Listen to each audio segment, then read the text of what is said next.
Additional insights into this trial. I'm joined right now by Kevin Brock, a former assistant director of intelligence for the FBI. Thank you so much for being with us this morning. Do you think the prosecution has proved that Michael Sussman lied to the FBI? I think they made a good start. John Durham put on some very compelling evidence last week with the testimony of James Baker, former general counsel for the FBI, who basically validated the assertions that Sussman was making, was that he was coming as a private citizen and not on behalf of any client. So Sussman is putting that piece of the puzzle in place through testimony, and right now it looks very compelling. Your former employer, as we mentioned, the FBI taking some hits here. Do you believe that they should have had a more thorough investigation of Sussman's ties before launching an investigation into the former president? I think there's a couple questions to be looked at. Number one, how did Michael Sussman get access that easily to the 7th floor of the FBI to provide ostensibly a criminal complaint?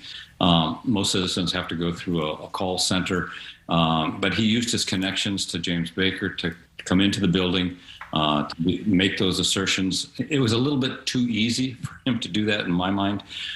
So to your point, the FBI probably should have been a little bit more cautious about receiving that information.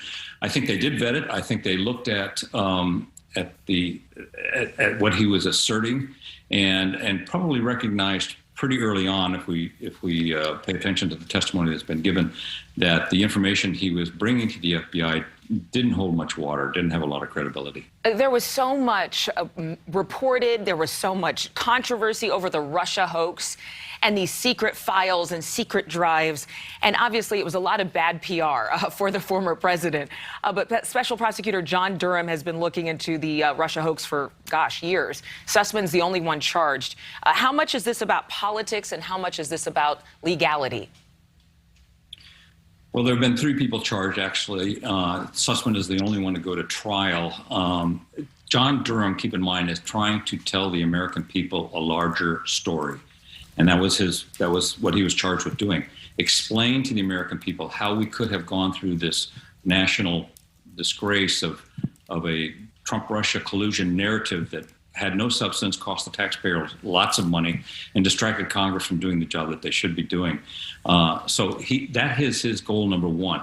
Bringing people to trial is a way for him to explain that through the court system, and that's what we're seeing with the Sussman trial. He's using that as a conduit to show that there was a larger, he's used the word conspiracy, a joint venture, a larger plan to bring disinformation to the American voter so that they would vote for Hillary Clinton and not vote for Donald Trump.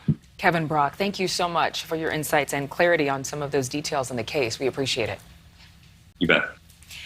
Thank you so much for watching. Make sure to click on the red subscribe button below so you can get more of NewsNation's fact-driven, unbiased coverage.